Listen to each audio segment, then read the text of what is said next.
Hello and welcome everyone. आज की इस क्लास में हम डिस्कस करेंगे the making of a scientist story को। ये अपने आप में एक इंस्पायरेशनल स्टोरी है जो रिनाउड साइंटिस्ट रिचर्ड एब्राइट के बारे में है। एंड बेसिकली जब हम इंग्लिश पढ़ते हैं तो हमारा प्राइम पर्पस होता है कि we should be knowing the meaning of each sentence and each word rather than mugging up the whole story. ठीक है, पूरा कंसेप्ट पढ़ने से जो है बेहतर हम इस चीज़ को समझते हैं कि हमें लाइन बाय लाइन स्टोरी की मीनिंग आनी चाहिए। तो फॉर दैट स्टोरी पे ऐसे डिस्कस करके वेस्ट हम टाइम नहीं करेंगे, डायरेक्ट हम चलते हैं एंड रीड करते हैं। At the age of 22 a farmer scout of the year excited the scientific world with a new theory on how cells work. पहले सेंटेंस में हमें आथर जिस पर्सन के बारे में बात कर रहा है उसका नाम यहाँ पे नहीं बताता, मे बी आगे सेंटेंसेस में हमें बताएगा, बट पहले सेंटेंस में इसने क्या बात की है दैट्स इम्पॉर्टेंट टू अंडरस्टैंड। क्या कहा इसने? एट द एज ऑफ 22, 22 साल की उम्र में, जहां तक मीनिंग हुआ ए फार्मर। फार्मर का मतलब है प्रीवियसली, पहले। ठीक है, 22 साल से पहले, मे बी कभी 16 साल की एज में, कभी या 15 साल या 21 साल की एज में, या किसी इससे पहले। ठीक है, इससे पहले फार्मर का मतलब है ए फार्मर जो पहले क्या था, स्काउट ऑफ द ईयर। मतलब कि अभी जिस पर्सन की ये बात कर रहा है पहले वो स्काउट ऑफ द ईयर रहा है। क्या मतलब होता है स्काउट ऑफ द ईयर?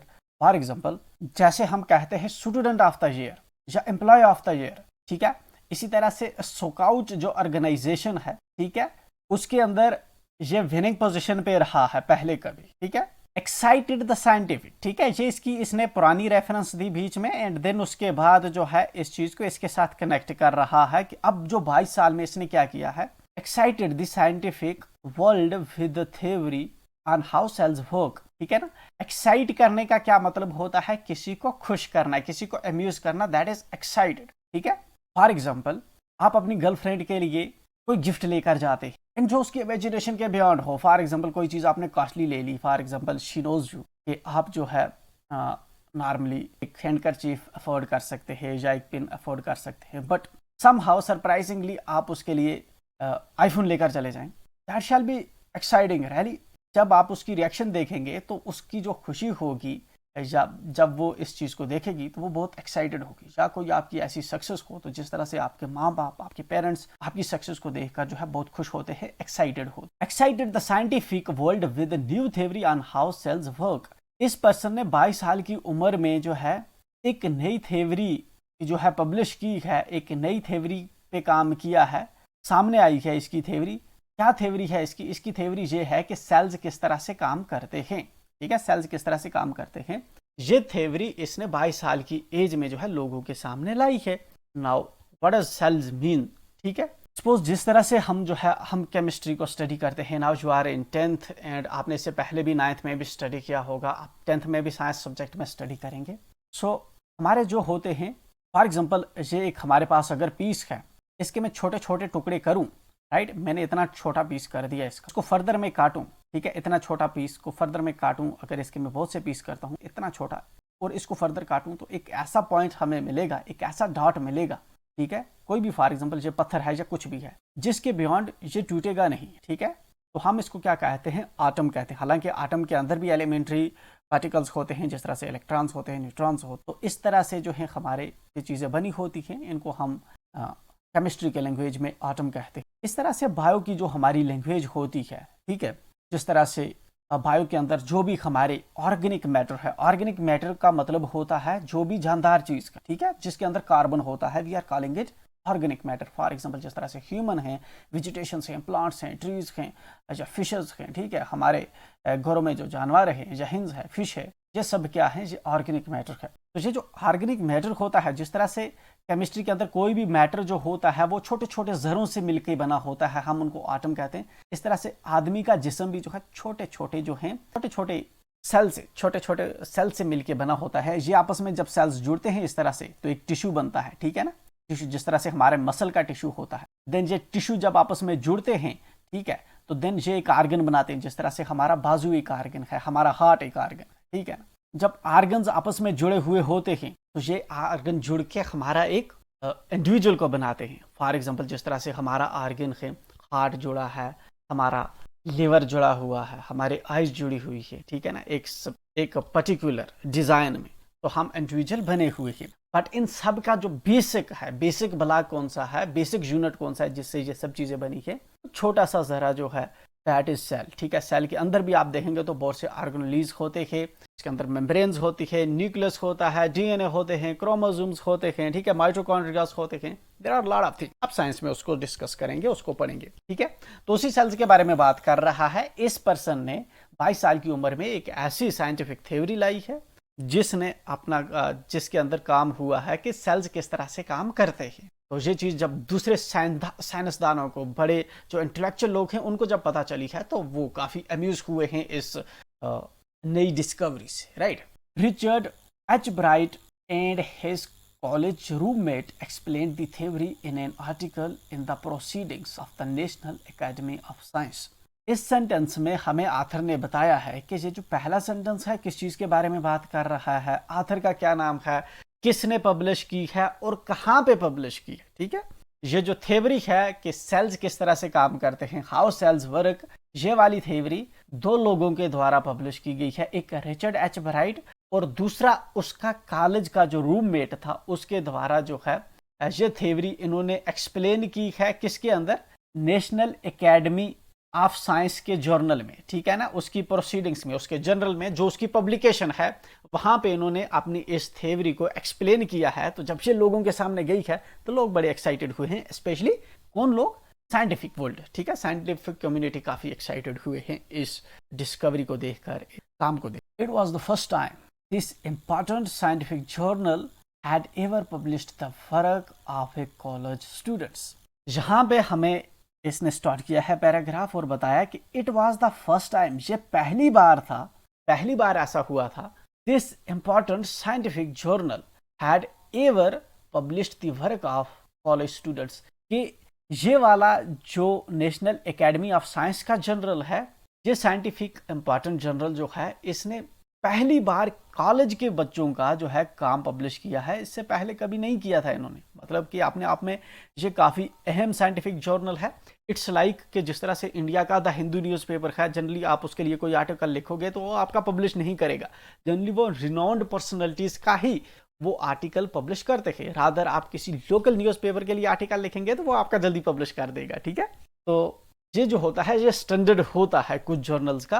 तो चूंकि ये जो है इंपॉर्टेंट साइंटिफिक जर्नल है, दैट्स वाई ये कभी कॉलेज के बच्चों को स्पेस नहीं देता था, बट फर्स्ट टाइम जो है रिचर्ड एच ब्राइट और इसके दोस्त के काम को इन्होंने स्पेस दी है एंड इसकी थ्योरी को जहाँ पे इन्होंने अपने जर्नल के अंदर पब्लिश किया है। In sports that would be like making the big leagues at the age of 15 and hitting a home run your first time at bat. जहाँ पे हमें इस सेंटेंस में एग्जाम्पल, स्पोर्ट्स की एग्जाम्पल से समझाता है कि जैसे कि स्पोर्ट के अंदर आप 15 साल की एज में जो है अच्छी परफॉर्मेंस शो करते हैं, ठीक है ना, अच्छे रन्स बनाते हैं, पहली बार आपने बैट पकड़ा और पहली बार ही लीग्स के अंदर जो है किसी टूर्नामेंट में आपने अच्छी परफॉर्मेंस दे दी, तो कितने एक्साइटेड आप रहेंगे, ठीक है। तो वैसे ही इनका फर्स्ट टाइम जो है काम पब्लिश हुआ है, तो ये जो है काफ़ी एक्साइटेड हैं, खुश हैं।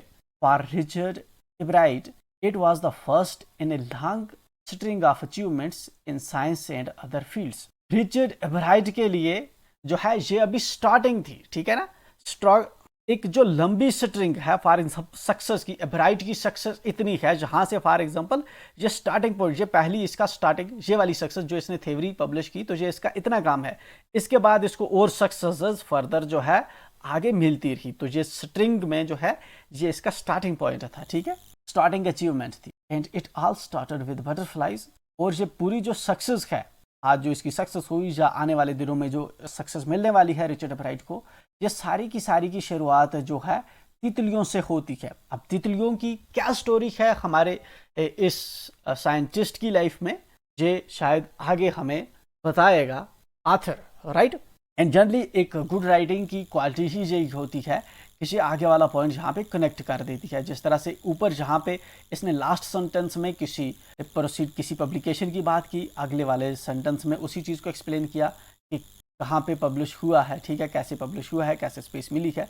जहाँ पे अब इसने जाते वक्त जो है एंड पे, पैराग्राफ के एंड पे जो है बटरफ्लाइज की बात की है, ठीक है ना, तो आगे इसी के बारे में बात करेगा। ठीक है, एक अच्छी राइटिंग की ये क्वालिटी होती है कि इसके अंदर लिंकर्स होते हैं। ठीक है, एक पैराग्राफ दूसरे से कनेक्ट कर रहा होता है। ऐसा ही जब आप यूपीएससी का एग्जाम देते हैं, आईएएस का एग्जाम देते हैं, या कोई आप पब्लिक सर्विस कमीशन के एग्जाम देते हैं, उसके अंदर आपको ऐसे लिखना होता है 1000 वर्ड्स का, तो सेम एनालॉजी जो है आप वहाँ पे यूज करते हैं। इसलिए ये जरूरी होता है कि जो स्टोरीज, जो लिटरेचर आपके पास है, आप उसको बहुत अच्छे से पढ़ें। That's most important. वेदर ये आपको एग्जाम में आने वाला है या नहीं आने वाला, बट लॉन्ग लाइफ में ये आपकी लाइफ को बहुत इम्पैक्ट करने वाला होता है।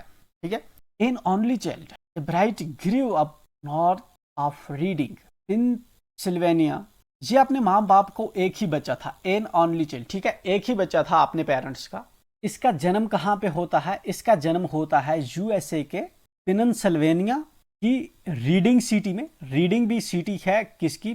पेनिनसिल्वेनिया की। और पेनिनसिल्वेनिया किसकी सिटी है? United states of America. ठीक है, अमेरिका की, जहाँ का डोनाल्ड ट्रंप है, जो बाइडेन है। ठीक है, जहाँ के हम नाम सुनते हैं। या कनाडा के ये साउथ में ये कंट्री पड़ती है, काफ़ी पॉपुलर है। राइट, हर कोई जब आप थोड़ा ग्रो करेंगे तो आपकी भी विश होगी यूएसए मूव करने की। राइट, आपने न्यूयॉर्क के बारे में सुना होगा। न्यूयॉर्क जिस तरह से होती है सिटी, ठीक है, न्यू जर्सी है, लास वेगस है। ठीक है, ये वाली जो सिटीज है ये यूनाइटेड स्टेट्स ऑफ अमेरिका की सिटी है। ठीक है, क्योंकि वर्ल्ड की ये सुपर पावर कंट्री है, काफ़ी पावरफुल है। आप आईएमएफ में इसका रोल देखेंगे, यूनाइटेड नेशंस में इसका रोल देखेंगे, तो बाकी मिलिट्री स्ट्रेंथ इसकी देखेंगे या इसकी इकोनॉमी देखेंगे। लगभग सभी जो पैरामीटर्स हैं, स्पेशली जो इकोनॉमिक और मिलिट्री वगैरह हैं या साइंटिफिक हैं, उसमें आपको ये जो है एडवांस लेवल पे देखने को मिलेगी। जनरली एलन मस्क को तो आप जानते होंगे। ठीक है, या बड़ी कंपनियां जिस तरह से एप्पल है, गूगल है। ठीक है, हालांकि मे भी कुछ कंपनियों के जो रजिस्टर्ड किसी दूसरी जगह पे हैं, बट मेनली जो है यूनाइटेड स्टेट्स ऑफ अमेरिका से ये कंपनियां ऑपरेट कर रही। या इवन जो आपका गूगल है जिससे आप, या यूट्यूब है। ठीक है, तो ये कंपनियां कहाँ पे एग्जिस्ट करती हैं? इसी कंट्री के अंदर। तो यूनाइटेड स्टेट्स ऑफ अमेरिका का पेनिनसिल्वेनिया एक सिटी है। देन उसके अंदर जो रीडिंग एक सिटी है, तो इस सिटी के नॉर्थ में पैदा हुआ है कौन? Ebright. There wasn't much I could do there, he said. ये वाले जो इसने कोट अन कोट यहाँ पे जो वर्ड्स लिखे हैं, ये डायरेक्टली एब्राइट के वर्ड्स हैं जो आथर ने हमें जहाँ पे मेंशन किए हैं। क्या लिखा है इसने कि जहाँ पे ये पैदा हुआ, जहाँ पे मैं पैदा हुआ था, वहाँ पे ज्यादा कुछ करने को था नहीं। मतलब मैं कुछ ज्यादा कर नहीं सकता था वहां पे। I suddenly couldn't play football और baseball with a team of one. ठीक है, फर्दर एब्राइट खुद बताता है, क्या बताता है कि यकीनन मैं चूंकि अकेला था जहां पे मैं पैदा हुआ था, पेरेंट्स का मैं एक ही बच्चा था, तो मैं अकेले ना ही फुटबॉल खेल सकता था, ना ही मैं बेसबॉल खेल सकता था। क्यों? क्योंकि मेरी टीम ही एक ही टीम थी। ठीक है, इसके साथ दूसरे लड़के नहीं थे, इसके सिबलिंग्स नहीं होंगे, सिबलिंग्स होता है, इसके भाई बहन नहीं होंगे। ठीक है, इसके भाई बहन नहीं है, तो मे भी इसके जो नेबर्स वगैरह हैं वो भी ना हो। अगर होंगे भी तो जो वेस्टर्न कंट्रीज़ के, स्पेशली जो डेवलप्ड कंट्रीज़ के, वहाँ पे इस तरह जो बच्चे हैं जनरली रोड्स पे नहीं घूमते, प्ले स्कूल्स के अंदर रहते हैं। ठीक है, तो स्टैंडर्ड एक जो है उनका मेंटेन होता है। तो दैट्स वाई कि ये दो रीजंस हैं। एक तो रीज़न ये है कि इसके सिबलिंग नहीं है, ये अकेला है। दूसरा मे भी इसके जो है नियर बाई कोई नेबर्स में फ्रेंड ना हो इसकी एज के, जो इसके साथ इकट्ठे खेलते हो। But there was one thing I could do. लेकिन जहाँ पे एक चीज़ थी जो मैं कर सकता था इस रीडिंग शहर के अंदर, कलेक्ट थिंग्स। ठीक है, अकेला था तो चीज़ें इकट्ठी कर सकता था। ठीक है, जिस तरह क्या चीज़ें इकट्ठे करेगा? फॉर एग्जाम्पल ऑटम के सीजन में जैसे पत्ते गिर रहे होंगे तो पत्ते आदमी कलेक्ट करना शुरू कर दे। पत्थर हैं नीचे रोड पे पड़े हुए तो उनको कलेक्ट करना शुरू कर दे। अब बट ये स्पेसिफिकली चूंकि बटरफ्लाइज की बात कर रहा है, तो ये बटरफ्लाइज शायद कलेक्ट कर रहा होगा, वो हमें आगे पता चलेगा। So he did and did he ever. यहाँ पे अगेन आथर हमें बात कर रहा है, पीछे जो कोट अन कोट में बात थी वो अब्राइट की बातें थी जो उसने अपने मुंह से कही थी। यहाँ पे किसकी बातें हैं? ये आथर की, जिसने ये स्टोरी लिखी हुई है। So he did and did he ever. Beginning in kindergarten, Ebright collected butterflies with the same determination that has marked all his activities. तो ये क्या करता था? चूंकि ये कलेक्ट ही करता था, चीज़ें कलेक्ट ही कर सकता था, तो ये कलेक्शन का काम इसने शुरू कर दिया था। तो जब ये किंडरगार्टन में था, जब ये केजी में था, यूकेजी, एलकेजी या प्री नर्सरी स्कूलिंग में था, तो तब से ही क्या करता था? एब्राइट क्या काम किया करता था? ये बटरफ्लाइज को कलेक्ट किया करता था with the same determination that has marked all his activity। ठीक है, तो काफ़ी डिटर्मिनेशन के साथ, ठीक है ना, बहुत ही डिटर्मिनेशन के साथ जो है ये बटरफ्लाइज को मतलब कि डेडिकेटेड तरीके से कलेक्ट किया करता था। ठीक है, मतलब कि जैसे कि एम हो किसी की लाइफ का बटरफ्लाइज को कलेक्ट करना, उनको स्टडी करना। He also collected rocks, fossils and coins। सिर्फ बटरफ्लाइज ही कलेक्ट नहीं करता था, आथर ने हमें बताया कि इसके अलावा जो है जिस तरह से पत्थर इकट्ठे करता था या फिर फॉसल्स होते हैं, अगर कोई चीज़ जिस तरह से एक चीज़ तो होती है हमारे फॉसल्स, फॉर एग्जाम्पल जिस तरह से कोई चीज़ मर गई एंड वो ज़मीन के नीचे आ गई, ठीक है ना, जब वो ब्लैक सा उसका जिस तरह से पौधा, अगर कोई ट्री है वो जब ज़मीन के नीचे धंस जाता है तो हमें वहाँ से कोयला जैसा मिलता है, दैट्स फॉसिल, ठीक है। इस तरह से कोई ह्यूमन है या कोई कुत्ता है, जब वो मर जाता है, ज़मीन के अंदर काफ़ी टाइम के लिए रहता है, तो बाद में जो उसकी वहाँ से हमें हड्डियाँ मिलती हैं या सड़ा गला जो भी उसका मटेरियल हमें मिलता है, दैट्स फॉसल, ठीक है। इसके अलावा जो दूसरे हमारे फॉसल्स होते हैं, दैट्स फॉसल फ्यूल, ठीक है ना। फॉसल फ्यूल अलग चीज़ है, ये फॉसल्स अलग है। जो फॉसल मैंने एक्सप्लेन किए, ठीक है, जिस तरह से कोई डेड रिमेन्स किसी पर्सन का जो काफ़ी टाइम के लिए ज़मीन के अंदर हाई टेम्परेचर हाई कंप्रेशन में रहा हो, ठीक है। Rocks, fossils and coins. Coins क्या होते हैं? सिक्के वगैरह जो रोड वगैरह पे या नियर बाई एरिया में कहीं पे मिलेंगे तो वो भी ये कलेक्ट करता था। He became an eager astronomer. तो जहाँ पे क्या होता है फर्दर, ये एक जो है एस्ट्रोनॉमर भी बन गया, ठीक है। एस्ट्रोनॉमर डजंट मीन कि ये प्रोफेशनली जहाँ पे जो है एस्ट्रोनॉमर बना है, बल्कि ये मेटाफोरिकली हमें ऑथर बता रहा है कि ये रात के टाइम पे जो है स्टार गेजिंग, तारों को ताकता रहता था पूरी रात। तो तारों को ताकना या फिर जो है कॉस्मिक वर्ल्ड में देखना, ठीक है ना। तो जनरली ये किनका काम होता है? एस्ट्रोनॉमर्स का काम होता है, ठीक है। ये एस्ट्रोनॉमी का फील्ड है, तो दैट्स वाई ऑथर इसको कोरिलेट कर रहा है एस्ट्रोनॉमी के साथ एंड बोल रहा है कि ये एस्ट्रोनॉमर भी बना है। From the first time he had a driving curiosity along with a bright mind, ठीक है ना। शुरू से ही ब्राइट को गाड़ियाँ चलाने का शौक था। गाड़ी, बाइक, ये तो इसने मेंशन नहीं किया है कि इसको क्या क्या चीज़ें चलाने की शौक थी, बट जो है मशीन्स को ऑपरेट करने का शौक था, ठीक है। चाहे वो ट्रक चलाने का शौक हो, कारें चलाने का शौक हो, गाड़ियाँ चलाने का शौक हो, ठीक है। ड्राइविंग का इसको शौक था। Along with a bright mind, and आगे आथर ने हमें बताया कि जो ए ब्राइट है ये काबिल भी पर्सन था, एक्सीलेंट बंदा था, कॉम्पिटेंट बंदा था, ठीक है। He also had a mother who encouraged his interest in learning, ठीक है। एब्राइट की माँ थी जो हमेशा से एब्राइट को इनकरेज करती रही है, हौसला देती रही है इसकी पढ़ाई में, ठीक है। जो ये पढ़ता था, जो ये काम करता था, तो इसकी मदर जो है उसको अप्रिशिएट करती थी, इसको इनकरेज करती। She took him on trips. इसकी मम्मी जो है इसको ट्रिप्स पे लेके जाती थी। What him telescope. इसको जो है टेलीस्कोप ला के दी थी उसने, ठीक है। माइक्रोस्कोप से इसने इसको ला के दी थी। कैमराज ला कर दिए थे। माउंटिंग मटेरियल्स इसको ला कर दिया था, ट्राइपॉड्स वगैरह। And other equipment and helped him in many other ways. और दूसरे जो इक्विपमेंट, जो चीज़ें इसको ज़रूरत होती थी वो लिए कर दी हैं, इसकी मम्मी इसको लेकर देती थी और बहुत से तरीक़ों से जो है एब्राइट की मदद करती थी। जो इसके इंटरेस्ट थे तो उसी इंटरेस्ट के रिलेटेड जो चीज़ें हैं, जो ज़रूरत की चीज़ें होती हैं, इसकी मम्मी जो है इसको अवेल करके देती थी। यहाँ पे इसने कुछ वर्ड्स यूज़ किए हैं, दैट्स टेलीस्कोप। टेलीस्कोप क्या होता है? टेलीस्कोप हमारे पास जो है इंस्ट्रूमेंट होता है, ठीक है। एक इंस्ट्रूमेंट होता है जिसको हम दूरबीन कहते हैं। तो इससे क्या करते हैं, हम दूर की चीज़ें देखते हैं। जैसे कि हमें जो है तारों को देखना हो, ठीक है ना, 5-10 किलोमीटर, 50-100 किलोमीटर के डिस्टेंस पे अगर चीज़ों को देखना हो तो हम किस चीज़ का यूज़ करते हैं? जो इंस्ट्रूमेंट हम यूज़ करते हैं हम उसको कहते हैं टेलीस्कोप, ठीक है, दूरबीन। दूसरी होती है हमारी microscope.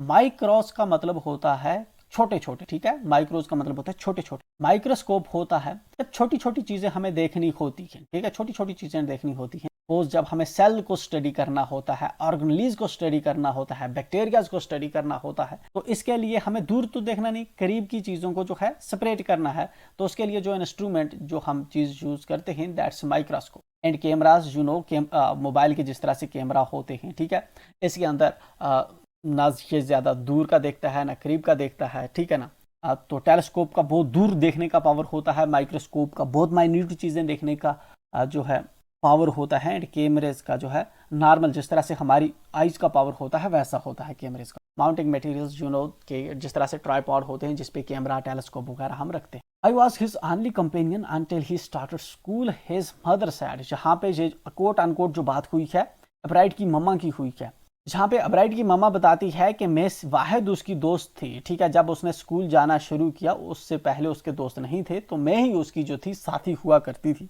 After that I would bring home friends for him, उसके बाद जो है मैं उसके दोस्त लाया करती थी घर पे। But a night we just did things together, लेकिन एक रात जो है हम चीजें इकट्ठे कर रहे थे। Richie was my whole life and after his father died when Richie was in third grade, ठीक है।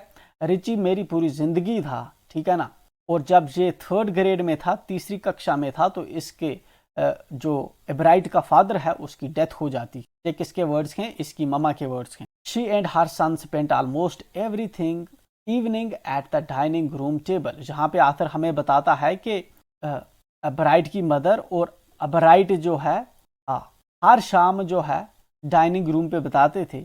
If he didn't have things to do I found work for him, ठीक है।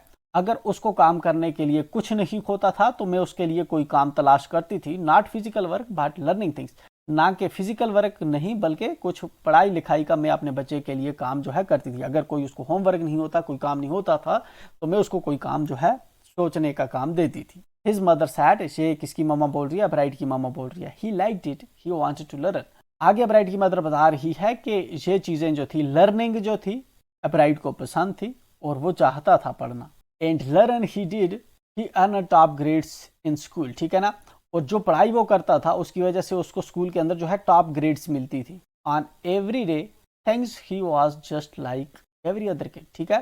रोजमर्रा वो दूसरे बच्चों की तरह रहता था, जिस तरह से दूसरे बच्चे होते हैं वैसे ही ये भी था। हिज मदर सैड, ये उसकी ममा ने कहा।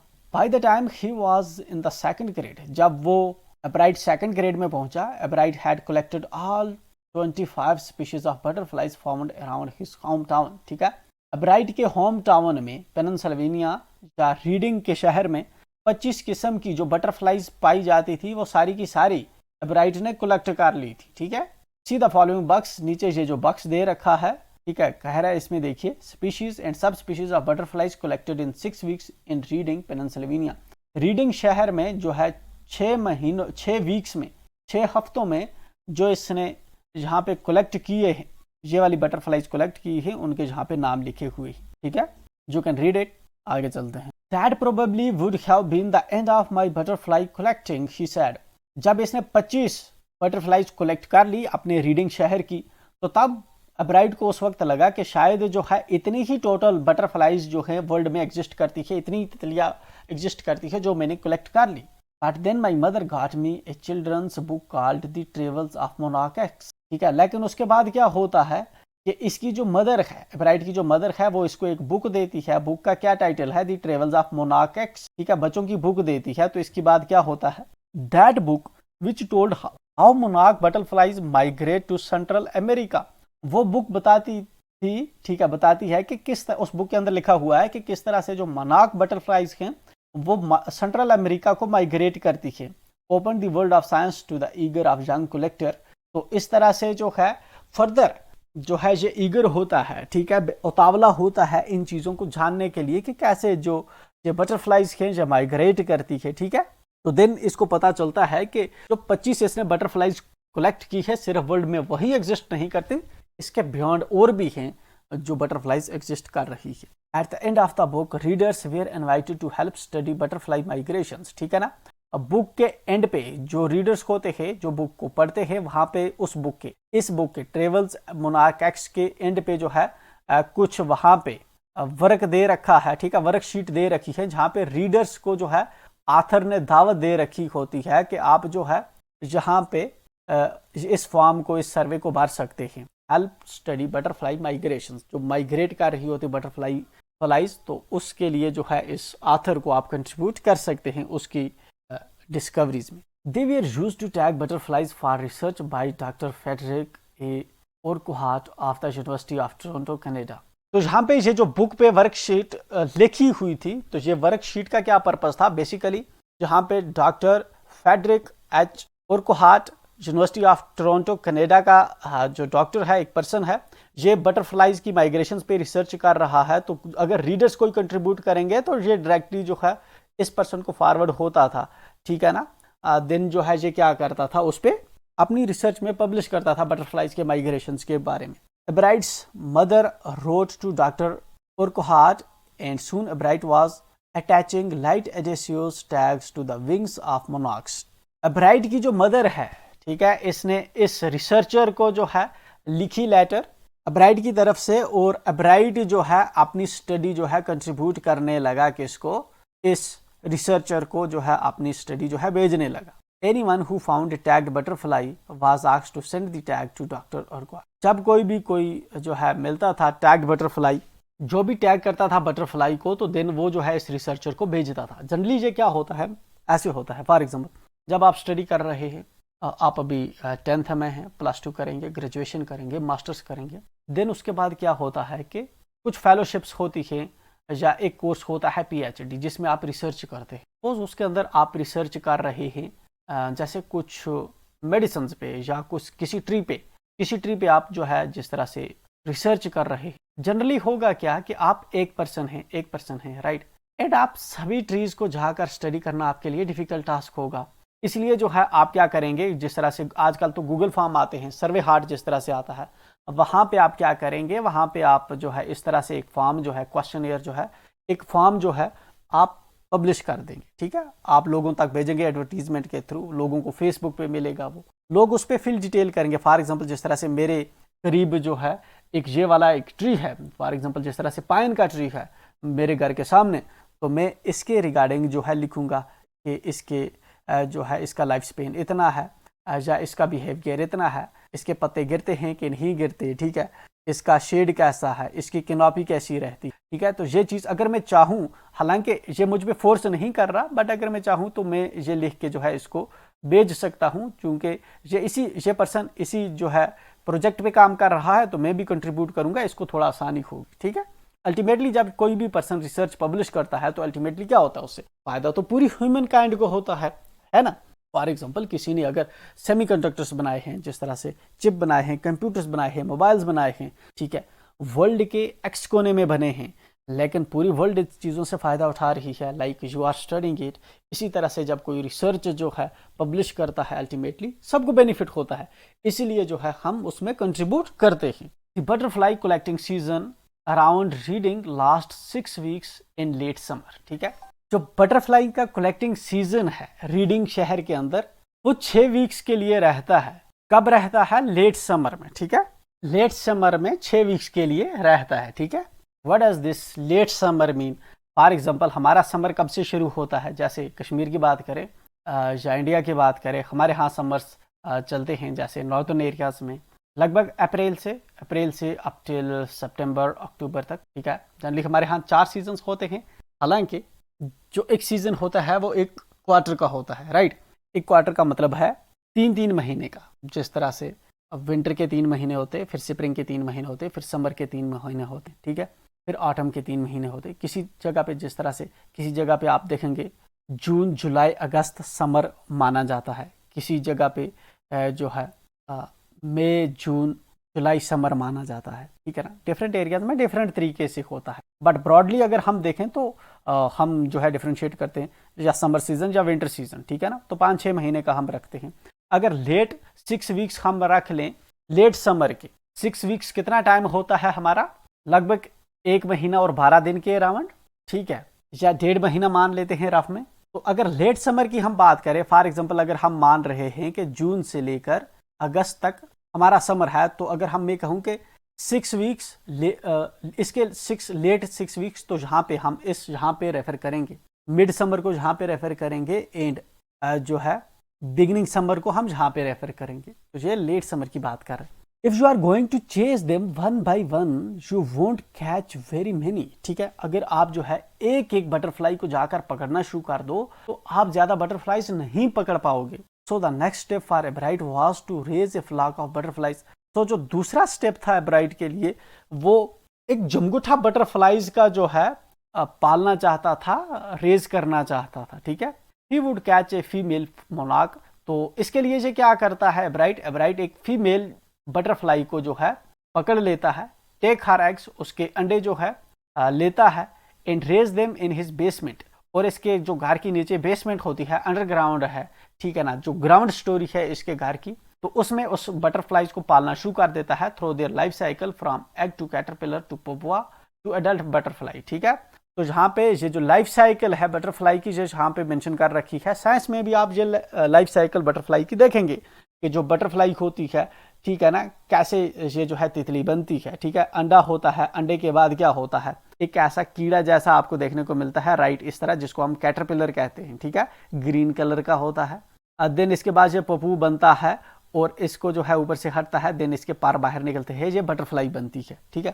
साइंस में आप इसको जो है पूरी लाइफ साइकिल इसका पढ़ेंगे। Then he would tag the butterflies, then इसके बाद ये क्या करता था, बटरफ्लाइज को टैग करता था। जब बटरफ्लाइज जो है बड़ी हो जाती, इनको पकड़ता था और इनको टैग करता था। Wings and let them go, butterflies के विंग्स को टैग करता था एंड देन फिर उनको जो है जाने देता था। For several years his basement was home two thousands of monarchs in different stages of development, ठीक है ना। कई सालों तक बहुत सी जो तितलियां हैं मोनार्क स्पीशीज की, ठीक है ना, एस जेनस की बहुत सी स्पीशीज जो हैं, इसकी बेसमेंट हजारों की स्पीशीज जो है बटरफ्लाइज की, जहाँ पे पलती बढ़ती रही है। जहाँ पे जो मेंशन कर रहा है number and kind of butterflies collected in 6 weeks, तो ये जहाँ पे जो है कोसैम्बर विंग, ये वाली कितनी इसने पकड़ी, ये वाली कितनी पकड़ी हैं, मोनार्क कितनी पकड़ी हैं, स्नाउट कितनी पकड़ी हैं, यहाँ पे ये नंबर जो है इसके शो कर रहा है, ठीक है। इस तरह से मोनार्क की बटरफ्लाइज इसने 1 पकड़ी है, स्नाउट की 1 पकड़ी है, वाइट सेंट सल्फर जो बटरफ्लाइज के इसने 3 पकड़ी है। तो ये जो है ये ग्राफ हमें इस डेटा सेट को शो करता है। Eventually I began to lose interest in tagging butterflies, ठीक है ना, धीरे धीरे मेरा जो इंटरेस्ट है बटरफ्लाइज को टैग करने में खत्म हो गया। It's tedious and there is not much feedback, Bright से ये अपने आप में काफ़ी डिफिकल्ट है और इसमें कोई बड़ा जो है फीडबैक भी नहीं हुआ करता था। एंड अपने आप में जो है देखिए आप, फॉर एग्जांपल एक बटरफ्लाई है, एक बटरफ्लाई के इस तरह से पर होते थे, आपने एक बटरफ्लाई को पकड़ा, ठीक है ना, इसके पर पे इसका नाम लिखा, ठीक है। तो एक तो ये मेथड हो गया टैगिंग का, या दूसरा मेथड का हो गया टैगिंग का, आपने बटरफ्लाई को पकड़ा, इसको एक बॉक्स में बंद किया एंड इसके ऊपर जो है इस तरह से प्लेट चिपका दी, टैग कर दिया इसको। दूसरा ये मेथड हो सकता है टैग करने का। तीसरा ये मेथड हो सकता है कि आपने इस बटरफ्लाई को पकड़ा, इसका फोटोग्राफ लिया, आपने इस बुक पे चिपकाया, देन इसको जो है इसका नाम लिखा, कहाँ से आई है, इसके क्या कलर से क्या है क्या नहीं है। तो डिफरेंट मेथड्स हो सकते हैं टैग करने, ठीक है। तो ये अपने आप में एक टीडियस काम होता है एंड कोई ज़्यादा फीडबैक भी नहीं मिल रहा था ब्राइट को, इसलिए जो है धीरे धीरे इसने जो है इस काम में इंटरेस्ट जो है लूज कर दिया। In all the time I did it, हर बार मैं ये करता था। He laughed only 2 butterflies I had tagged were recaptured, ठीक है, हर बार ये करता था। सिर्फ जो है 2 बटरफ्लाइज ऐसी हुई जिनको इसने टैग किया और फिर से उनको रिकैप्चर किया, फिर से आई। बाकी जिसको भी टैग करता था, जिसके पर पे भी कुछ लिखता था, वो चली जाती थी, हमेशा के लिए वापस नहीं आती। And they were not more than 25 miles from where I lived, ठीक है, 75 माइल्स वेयर आई लिव्ड, ठीक है। कितने दूर चली जाती थी ये वाली बटरफ्लाइज, ये बटरफ्लाइज जो है यहाँ से 75 माइल्स दूर जो है माइग्रेट कर जाती थी सेंट्रल अमेरिका की, ठीक है। Then in the 7th grade he got a hint of what real science is when he entered a county science fair. Then 7वीं कक्षा में उसको पता चलता है, उसको समझ आता है कि एक्चुअल में साइंस क्या है, जब कंट्री साइंस फेयर के अंदर वो जो है पार्ट लेता है। एंड लास्ट जब वो पार्ट लेता है और इसको जो है ये विन नहीं कर पाता, वहां पे जीत नहीं पाता, जो जिस कॉन्टेस्ट में इसने पार्ट लिया होता है, साइंस के रिलेटेड जो भी होता है, जो भी टास्क होते हैं, उनमें ये विन नहीं कर पाता, तो ये लॉस्ट कर जाता, ठीक है। वहां पे इसके काम को सराहा नहीं जाता, तब इसको अंदाजा होता है कि रियल साइंस क्या है। It was really a sad feeling to sit there and not get anything while everybody else had won something, ठीक है। तो ये आथर कहता है कि जब इसने अपना काम जो है वहां पे उस फेयर के अंदर, उस मेले के अंदर, उस कंटेस्ट के अंदर इसने अपना काम जो है वहां पे दिखाया, ठीक है, तो सबको गिफ्ट मिल रहे थे, सब कुछ ना कुछ जीत रहे थे, बट ये एब्राइट ही ऐसा पर्सन था, मैं ही ऐसा था, जिसको कोई भी विनिंग जो है प्राइज नहीं मिला। तो ये अपने आप में काफी सैड मोमेंट रहा मेरे लिए। His entry was slides of frog tissues, यहाँ पे एब्राइट ने तब किस चीज को कंटेस्ट किया था, ठीक है, इसने क्या, इसका काम क्या था, इसने फ्रॉग टिश्यूज के स्लाइड्स बनाए थे, which he showed under a microscope, जिनको वो माइक्रोस्कोप के अंदर जो है नीचे जो है दिखाता था। He realized the winners had tried to do real experiments, not simply make a neat display, ठीक है। तब एब्राइट को लगता था कि जो विनर्स हैं, जो जीतने वाले हैं, उनको जो है रियल एक्सपेरिमेंट करके दिखाना चाहिए चीज़ों को, ना कि सिंपली जो है आपको जो है साफ साफ आपने डायग्राम्स बना ली। तो इसलिए जो है ये रियल माइक्रोस्कोप लेकर वहाँ पे जो है स्लाइड्स जो है माइक्रोस्कोप्स के नीचे दिखाता था। अब आप 10th में हैं तो आप माइक्रोस्कोप अपनी लैब में देखेंगे, स्लाइड्स भी देखेंगे कि कैसी होती है स्लाइड्स, ग्लास जैसी होती है, उनके अंदर जो है आप देख लेंगे उस, ठीक है। Already the competitive spirit that drives Richard एब्राइट was appearing. जो कम्पिटिटिव स्पिरिट था रिचर्ड एब्राइट के अंदर वो धीरे धीरे जो है बढ़ने लगा, ठीक है। मतलब कि धीरे धीरे इसकी रुचि और जो है कंपटीशंस में पार्ट लेने की बढ़ती गई। I knew that for the next year's fair I would have to do a real experiment.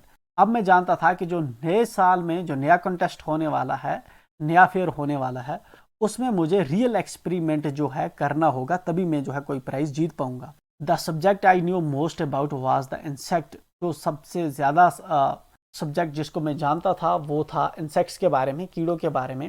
Work I had been doing in the past several years. पिछले कई सालों में मैंने इस पे बहुत काम किया है क्योंकि ये बटरफ्लाइज पकड़ा करता था। So he wrote to doctor Urquhart for ideas at back came a stack of suggestions for experiments. So इसलिए क्या करता है, इस रिसर्चर को जो है ये अपना आइडिया लिखता है, देन रिसर्चर इसको जो है वापस लिखता है बहुत से सजेशंस एक्सपेरिमेंट करने के लिए। Those kept Bright busy all through high school and led to prize projects in county and international science fairs. जब कभी भी साइंस के कॉन्टेस्ट होते थे, मुकाबले हुआ करते थे, तो जो इसको सजेशंस डॉक्टर उर्कुहाट ने दी थी, ठीक है, ये हमेशा उनमें बिजी व्यस्त रहता था, उन पे काम करता रहता था। एंड अल्टीमेटली इसका फ़ायदा भी ये हुआ कि जब कभी कंट्री लेवल पे जो कंटेस्ट हुआ करते थे या इंटरनेशनल लेवल पे जो भी कंटेस्ट हुआ करते थे साइंस के, उनमें ये जीता करता था। For his 8th grade project, Bright tried to find the cause of a viral disease that kills nearly all monarch caterpillars every few years. ठीक है, जब ये 8वीं कक्षा में था तो तब ब्राइट क्या करता है कि इसने जो है काम जानने की कोशिश की कि कैसे एक वायरल डिजीज जो है वो मोनार्क की कैटरपिलर्स, सभी कैटरपिलर्स को एक जो है चंद सालों के बाद जो है मार देते हैं, ठीक है। कैटरपिलर्स मैंने अभी जो है पिछली स्लाइड में एक्सप्लेन किया आपको। कैटरपिलर्स ये बेसिकली कीड़े होते हैं अल्टीमेटली, जिससे जो है एक बटरफ्लाई जो है निकलती है, ठीक है। दिखने में ये कीड़ा लगता है, इंसेक्ट लगता है। Ebright thought the disease might be carried by a beetle. ठीक है, एब्राइट को लगता था कि ये जो बीमारी है जिसकी वजह से ये सभी जो कैटरपिलर्स के मर जाते हैं मोनार्क स्पीशीज के कुछ सालों के बाद, इसके पीछे जो है बीटल जो एक स्पीशीज होती है उसकी वो बीमारी फैलाती है जिसकी वजह से ये मर जाती है। He tried raising caterpillars in the presence of beetles. तो यहाँ पे क्या किया एब्राइट ने कि कैटरपिलर्स को जो है यहाँ पे पालना शुरू कर दिया और साथ में बीटल्स भी रख ली, ये एक्सपेरिमेंट करने के लिए कि क्या ये बीटल्स इनको किल करेंगी कि नहीं करेंगी। I don't get any real results, he said. एब्राइट हमें बताता है कि जो बीटल्स जो अर्ली ये बिलीव करता था कि बीटल्स जो है इन कैटरपिलर्स को मार देते हैं, इसने इकट्ठा जो है इनको रेज किया कैटरपिलर्स के साथ, बट बीटल्स ने इनको किल नहीं किया। तो यहाँ पे वही चीज़ हमें रिएटरेट कर रहा है कि I don't get any real results, तो रियल रिजल्ट्स मुझे नहीं मिले। But I went ahead and showed that I had tried the experiment, this time I one. लेकिन मैं आगे बढ़ गया और मैंने बताया कि मैंने जो है कोशिश की थी इस एक्सपेरिमेंट में, इस तरह मैंने एक्सपेरिमेंट किया तो फाइनली जो है ये इस एक्सपेरिमेंट में जो है जीत जाता है। इसको जो है यहाँ पे कॉन्टेस्ट में जो है ये विनर होता है। The next year his science fair project was testing the theory that viceroy butterflies copy monarchs. ठीक है ना, जो दूसरे साल का इसका साइंस कॉन्टेस्ट का जो प्रोजेक्ट था वो ये टेस्ट करना था, इस थ्योरी को टेस्ट करना था कि वाइसराय जो बटरफ्लाइज होते हैं वो मोनार्क्स बटरफ्लाई को कॉपी करते हैं। The theory was that viceroys look like monarchs. Theory ये थी कि जो वाइसरायज बटरफ्लाइज होती है, तितलियां होती हैं, वो मोनार्क तितलियों की तरह दिखती हैं। Because monarch don't taste good to birds, क्योंकि जो मोनार्क्स होते हैं, मोनार्क्स को परिंदे जो हैं, बर्ड्स जो हैं वो नहीं खाते। ठीक है, मोनार्क्स को परिंदे नहीं खाते। ठीक है, मतलब परिंदों को वो टेस्टी नहीं लगती monarchs. Viceroys on the other hand do taste good to birds, लेकिन जो परिंदे होते हैं वो वाइसराय तितलियों को खाया करते हैं, वो उनको अच्छे लगते हैं, टेस्ट में अच्छे लगते हैं। तो the more they look like monarchs, तो अगर वाइसराय ज्यादा मोनार्क की तरह दिखेंगी, the less likely they are to become a bird's dinner. ठीक है ना, तो कम चांसेस होते हैं कि बर्ड्स इनको खाएंगे, इनका शिकार करेंगे, क्योंकि बर्ड्स को लगेगा कि ये मोनार्क तितलियां हैं, क्योंकि बर्ड्स जो हैं मोनार्क तितलियों को खाना ज्यादा पसंद नहीं करते, उनका शिकार पसंद नहीं करते। तो इसलिए जो वाइसराय तितलियां होती है ये जो है दिखना शुरू करती है, अपनी अपीयरेंस बनाती है मोनार्क तितलियों की तरह, ताकि दूसरे परिंदे आकर इनको खाएं ना। Ebright's project was to see whether in fact birds would eat monarchs. ठीक है ना, एब्राइट का जो प्रोजेक्ट था वो ये देखना था कि क्या एक्चुअल में जो परिंदे होते हैं मोनार्क तितलियों को खाते हैं कि नहीं। He found that starling would not eat ordinary bird food. ठीक है, तो इसने पाया कि जो स्टारलिंग है वो ऑर्डिनरी बर्ड फूड को जो है नहीं खाता। It would eat all the monarchs it could get. ठीक है, जो ये वाला परिंदा है ये सभी तरह के जो मोनार्क्स हैं उनको खा लेता है। Upright said later research by other people showed the viceroys probably do copy the monarch। Upright ने बाद में कहा कि जो दूसरे लोग कहते हैं कि वाइस राय शायद जो है कॉपी करते हैं मोनार्क को। This project was placed first in the zoology division. पहले ये वाला जो प्रोजेक्ट है जोलॉजी डिवीजन के अंदर जो है रखा गया। ठीक है, उनके सामने रखा गया। And third overall in the county science fair. And finally इस जो है इस रिसर्च को जो है फाइनली साइंस कॉन्टेक्स्ट में जो है जो कंट्री लेवल पे हो रहा था, काउंटी लेवल पे, उसमें भी रखा गया इसको। In his second year in the high school में जब ये सेकंड ईयर में था, Richard Ebright began the research that led to his discovery of an unknown insect hormone. ठीक है, एब्राइट जो है रिसर्च करना शुरू कर देता है। ठीक है ना, फाइनली जिसका नतीजा ये होता है कि ये जो है इंसेक्ट के जो हार्मोन होते हैं, ठीक है, एक अननोन इंसेक्ट के हार्मोन जो है डिस्कवर कर लेता है। Indirectly it also led to his new theory on the life of cells. तो इनडायरेक्टली जो है ये नीम होती है, किसकी फाउंडेशन होती है, उसकी नई थ्योरी, किस थ्योरी, जो थ्योरी है इसकी theory on life of cells, cells की लाइफ के बारे में जो इसकी थ्योरी है उसकी नीम जो है यहाँ से शुरू होती है। The question he try to answer was simple. जो क्वेश्चन ये आंसर करना चाहता था वो अपने आप में आसान था। क्या था? What is the purpose of the 12 tiny gold spots on A monarch pupa. ठीक है, जो मोनार्क पूपा है, ठीक है, जब एक तितली जो है उड़ना शुरू करती है या फिर जब कैटरपिलर से वो बाहर निकल रही होती है, कैटरपिलर के ऊपर से जो शीत है वो ब्रेक होती है, वो बाहर निकल रहा होता है, तो उसको उस स्टेज को हम पूपा कहते हैं। ठीक है, तो उस पूपा पे जो है 12 टाइनी जो गोल्ड स्पॉट्स हैं, पूपा पे 12 टाइनी जो गोल्ड स्पॉट्स हैं, उनका क्या काम है। ठीक है, ये चीज सिर्फ पता लगा रहा था एब्राइट। ठीक है, everyone assumed the spots were just ornamental. हर कोई ये समझता था कि ये जो स्पॉट्स होते हैं बटरफ्लाई की बैक पे, ठीक है, ये सिर्फ ऑर्नामेंटल है। ऑर्नामेंटल मतलब कि इसकी खूबसूरती के लिए है और इसका कोई काम नहीं है। एब्राइट साइड बट डॉक्टर और कोहार्ट डिडंट बिलीव इट। लेकिन जो रिसर्चर था, ठीक है, टोरंटो यूनिवर्सिटी का, वो इस चीज को नहीं मानता। ठीक है, कि वो ये जानना चाहता था, वो बिलीव करता था कि इनका कोई पर्पज होगा, ये जो डॉट होते हैं बटरफ्लाई की बैक पे। To find the answer, Ebright and another excellent science student first had to build a device that showed that the spots were producing a hormone necessary for the butterfly's full development। इस चीज का answer करने के लिए एब्राइट और इसका जो है एक्सीलेंट साइंस स्टूडेंट जो था, एक जो है दूसरा एक एक्सीलेंट साइंस का स्टूडेंट जो है, ये दो दोस्त मिलके क्या करते हैं, एक इनको डिवाइस बनानी थी, जो डिवाइस ये बताती कि ये जो स्पॉट्स हैं पूपा के ऊपर गोल्डन कलर के, ये वाले क्या करते हैं कि एक हार्मोन जो है बनाते हैं जो नेसेसरी है बटरफ्लाई की पूरी डेवलपमेंट के लिए। This project one एब्राइट first place in the country fair and entry into international science and engineering fair. ठीक है ना, ये वाला जो प्रोजेक्ट था एब्राइट का, इसकी वजह से कंट्री फेयर में ये जो है विनर होता है, टॉप प्लेस पे आ जाता है, फर्स्ट प्लेस पे आ जाता है। एंड इसकी वजह से जो है इसको चांस मिल जाता है कि अब जो है इंटरनेशनल साइंस एंड इंजीनियरिंग जो फेयर होते हैं, कॉन्टेस्ट होते हैं, उनमें भी ये पार्ट आप ले सकता है। There he won the third place for zoology. ठीक है ना, तो यहाँ पे इसको जो है जोलॉजी के अंदर जो है जगह मिल जाती है। ठीक है, थर्ड प्लेस इसको मिल जाती है। He also got a chance to work during the summer at the entomology laboratory of the Walter Reed Army Institute of Research. तो इस आर्मी के इंस्टीट्यूट के अंदर जो है इसको चांस मिलता है समर के टाइम पे, जो है ये यहाँ पे भी जाकर काम करता है। किसके अंदर? एंटोमोलॉजी लेबोरेटरी के अंदर। एंटोमोलॉजी होती है वो साइंस की स्टडी जो इंसेक्ट्स को स्टडी करती है। एंटोमोलॉजी इंसेक्ट्स को स्टडी करती है। ठीक है, जिस तरह जो बोर्ड्स को साइंस स्टडी करती है उसको हम कहते हैं ऑर्थोलॉजी। ठीक है, जिस तरह जिस साइंस के अंदर हम कैंसर को स्टडी करते हैं हम कहते हैं उसको ऑन्कोलॉजी। ठीक है, जिसमें हार्ट को स्टडी करते हैं हम उसको कहते हैं कार्डियोलॉजी। ठीक है, तो एंटोमोलॉजी किसमें, एंटोमोलॉजी में क्या हम स्टडी करेंगे?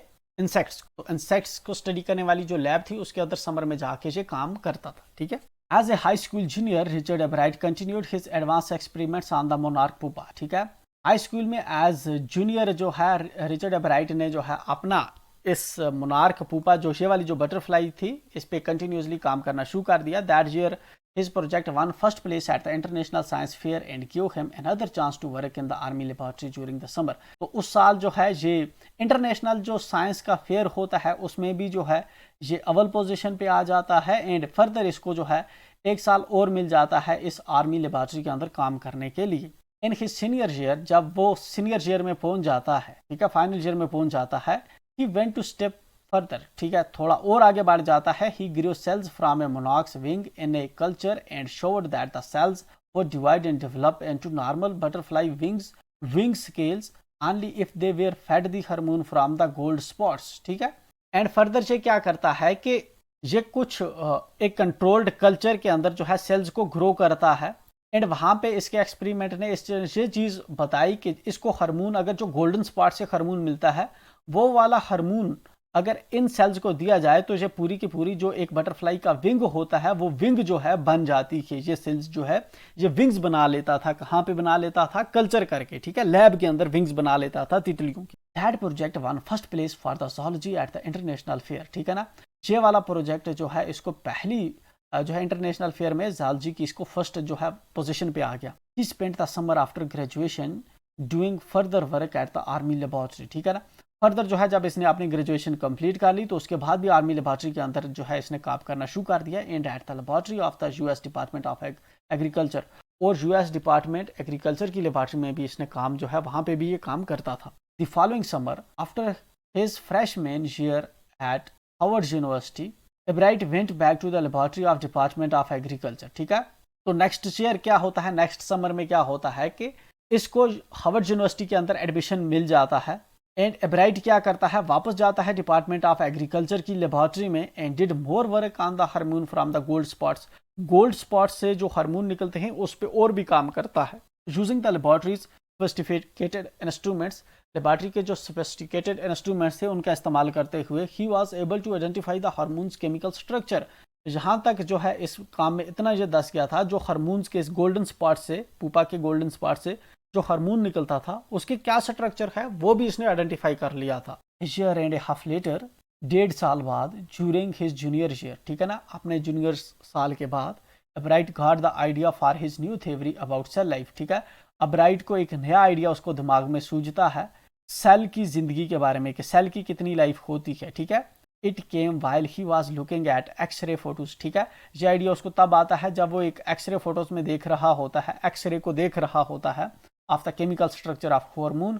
जब वो केमिकल स्ट्रक्चर, हार्मोन का केमिकल स्ट्रक्चर एक्सरेज में देख रहा होता है तो तब उसको एक आइडिया आता है कि एक सेल की कितनी लाइफ होती है। When he saw those photos, जब वो उन फोटोज को देखा उसने, एब्राइट डिडंट शाउट, एब्राइट चिल्लाया नहीं, मतलब श्योर का or even I you got it, और ना उसने श्योर का कहा ना ये कहा कि हाँ मुझे ये मिल गया है, मैं फाइनली सक्सेसफुल हो चुका। बट ही बिलीव्ड दैट, लेकिन वो मानता था, along with his findings about insects hormones, the photos give him the answer to one of biology's puzzles, ठीक है ना, कि जो उसकी फाइंडिंग है इंसेक्ट्स हार्मोन्स की, तो उसके साथ जो है ये फोटोज एक एड ऑन का काम करेंगे, ठीक है ना, सिर्फ इस पजल को सॉल्व करेंगे जिस पे ये काम कर रहा है, ठीक है। तो ये फोटोज जो है अपने आप में पूरा जो है इसकी रिसर्च नहीं है, ठीक है, जस्ट ये पार्ट है इसकी research. How the cell can read the blueprint of its DNA, ठीक है ना, एक सेल जो है कैसे वो पढ़ पाता है अपने डीएनए के ब्लूप्रिंट को। DNA is the substance in the nucleus of a cell that controls heredity. DNA एक सबस्टेंस होता है सेल के न्यूक्लियस में जो एक ह्यूमन के हेरिडिटी कैरेक्टर्स को जो है कंट्रोल करता है। What does that mean? हमारा जो है सेल जो है ह्यूमन सेल आप देखेंगे इस तरह से होता है, इसके अंदर जो है एक सेंट्रल पार्ट होता है, न्यूक्लियस होता है, तो इसके अंदर जो मटेरियल होता है हमारा डीएनए मटेरियल एक किस्म का होता है। डीएनए मटेरियल जो है हर पर्सन का यूनिक होता है। जब इसकी प्रोफाइलिंग की जाती है तो ऐसा जो है ह्यूमन जीनोम प्रोजेक्ट जो है एक बड़ी रिसर्च हुई थी 1990s में, तो उसने पता लगाया कि इंसान के जो डीएनए है लगभग 99% जो है मैच कर रहा होता है, बट 0.1% जो है वो सबका यूनिक होता है, ठीक है, सबका यूनिक होता है। एंड डीएनए प्रोफाइलिंग से ही हम पकड़ पाते हैं किसी क्रिमिनल को, ठीक है, हमें पता चलता है हर पर्सन का डीएनए जो है वो अलग होता है। कब कोई भी 2 पर्सन ऐसे नहीं होंगे जिसका डीएनए मैच कर रहा होगा, ठीक है। एक तो डीएनए का ये पर्पस है। दूसरा, डीएनए जो होता है इसके अंदर जो है पूरी इंसान की इंफॉर्मेशन होती है, ठीक है, कि ये चीज़ कैसे डेवलप होगी, ठीक है। सपोज कर लेते हैं जैसे हमारा जो है स्पर्म है, स्पर्म जो मेल से आता है, मेल के टेस्टिस से आता है, एंड ओवा जो होता है विमेन की ओवरी से आता है, ठीक है। एंड इनकी फर्टिलाइजेशन से, ठीक है, जब स्पर्म जो है इंटर हो जाता है ओवा के अंदर, ठीक है, तो इनकी फर्टिलाइजेशन की वजह से जाइगोट बनता है, देन जाइगोट से बनते बनते आगे क्या होता है, एम्ब्रियो बनता है, एंड पूरे एक इंसान की शक्ल बन जाती है, मुझ जैसा और आप जैसा आदमी बन जाता है। ये कैसे इंसान बन गया? ये बन गया क्योंकि पूरी जो इंफॉर्मेशन थी इंसान के रिलेटेड वो इस डीएनए में छुपी हुई थी, ठीक है। इसी तरह से जो है आ, आ, आ, बकरी बन जाती है या फिर गधा बन जाता है। ऐसा कभी नहीं होगा कि गधे के पेट से इंसान निकल आई, ठीक है, या फिर किसी दूसरी स्पीशीज से कोई दूसरी स्पीशीज निकल आई, क्योंकि ये डीएनए जो है वो पर्टिकुलरली डिनोट करता है, ठीक है ना। इसके करेक्टर्स फीचर्स पूरे जो है पूरे आर्गन्स के फीचर्स जो है इसके अंदर रहते हैं। मतलब कि एक जिस तरह से हमारे पास एक बार पेड़ लगा है, ठीक है, सेब का पेड़ है, तो सेब का पेड़ कभी आदमी नहीं बनेगा क्योंकि उसका डीएनए जो है वो कंट्रोल करता है किसके, एक प्लांट के फीचर्स को। तो हेरिडिटरी जो होता है, हेरिडिटरी होता है हमारे पेरेंट्स से जो करेक्टर हमें आते हैं। जिस तरह से हमारे पेरेंट्स से क्या हमारे अंदर करेक्टर आए हैं, बाइपेडलिटी हमारे अंदर आई है कि हमारे 2 पैर हैं, हमारे 4 पैर नहीं हैं। जिस तरह से जो है घोड़े के 4 पैर होते हैं, उसको अपने पेरेंट्स से जो है ये हेरिडिटरी कैरेक्टर आया है कि उसके 4 पैर होंगे। हमें अपने पेरेंट्स से ये आया है कि हमारे 2 पैर होंगे, ठीक है। It determines the form and function of a cell. ये जो हेरिडिटरी डीएनए जो होता है ये डिटरमाइन करता है कि कैसी फॉर्म होगी और क्या फंक्शन होगा किसी सेल का। दस DNA is the blueprint for life.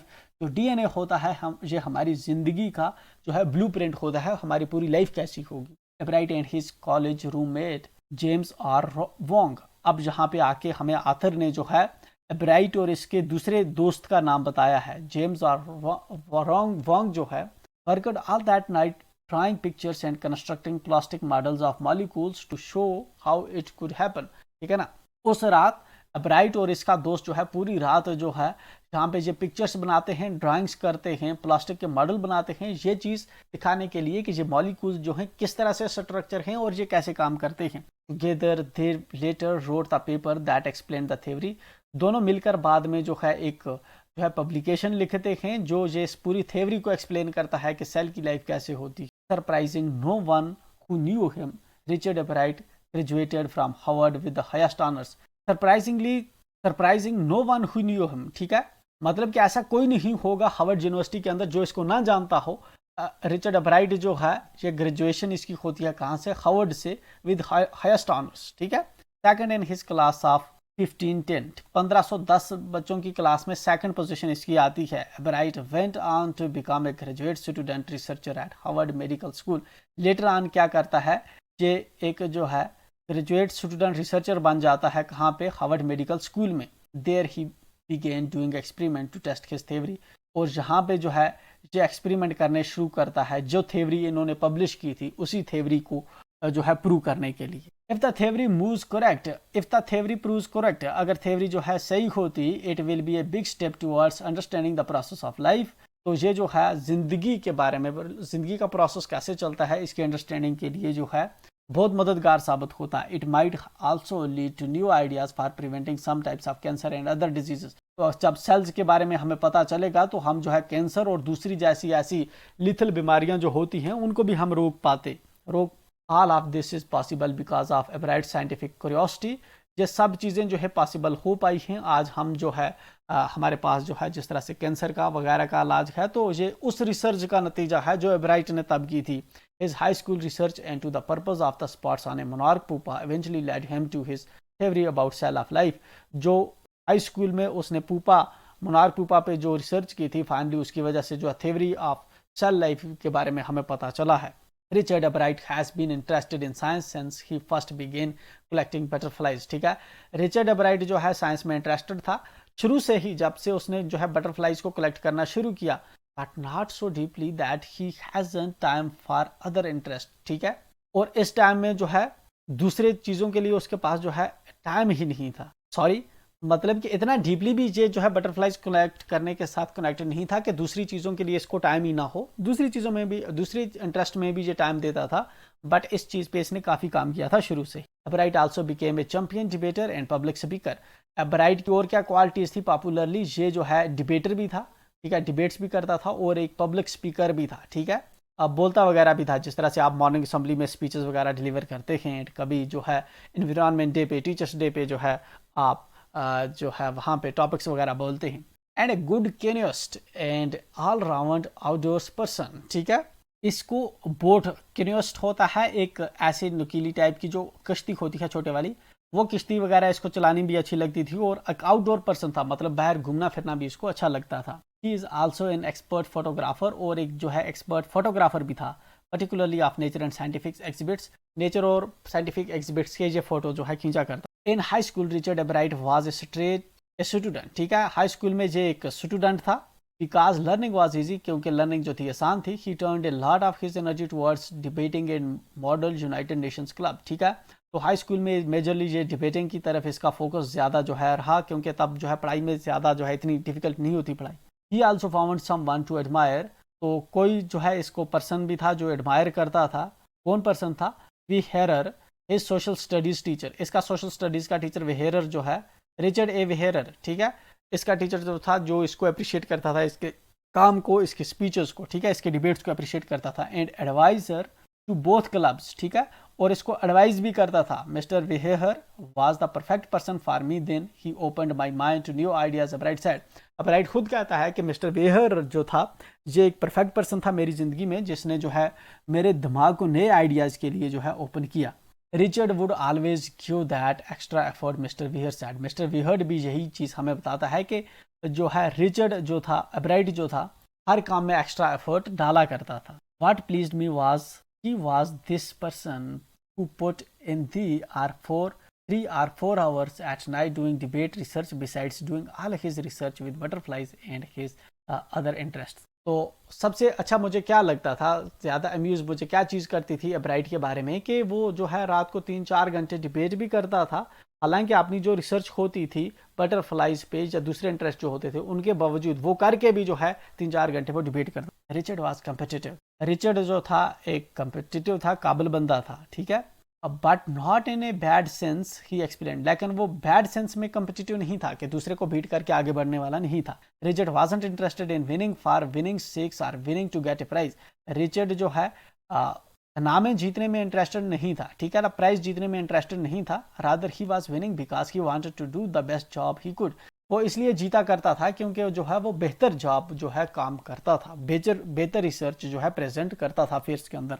For the right reason he wants to be the best, सही कामों के लिए, सही वजूहात से हम जो है उसको कंसीडर करते हैं कि वो बेस्ट पर्सन था। ये कौन कहता था? इसका टीचर कहता है एबराइट के बारे में। And that is one of the ingredients in the making of a scientist. और यही चीज़ जो है ज़रूरी होती है एक साइंटिस्ट के बनने में। तो art with A first rate mind, जो है पहले आप जो है फर्स्ट रेट माइंड से शुरू करते हैं, देन आप जो है इसके अंदर ऐड क्यूरियोसिटी, इसके अंदर क्यूरियोसिटी बढ़ते हैं, mix in the will to win for the right reasons, और इसके साथ जो है आप विल जो है डालते हैं जीतने की सही रीजंस के, सही वजूहात के लिए। Ebright was these qualities, Ebright के अंदर ये क्वालिटीज थी। From the time the book the travels of मोनॉक एक्स, उस टाइम से जब उसको ये बुक मिली थी, मम्मी ने लेके दी थी, the travels of X opened the world of science to him, उसके लिए जो है साइंस का वर्ल्ड जो है, साइंस की दुनिया जो है उसके सामने ओपन हो गई इस बुक की वजह से।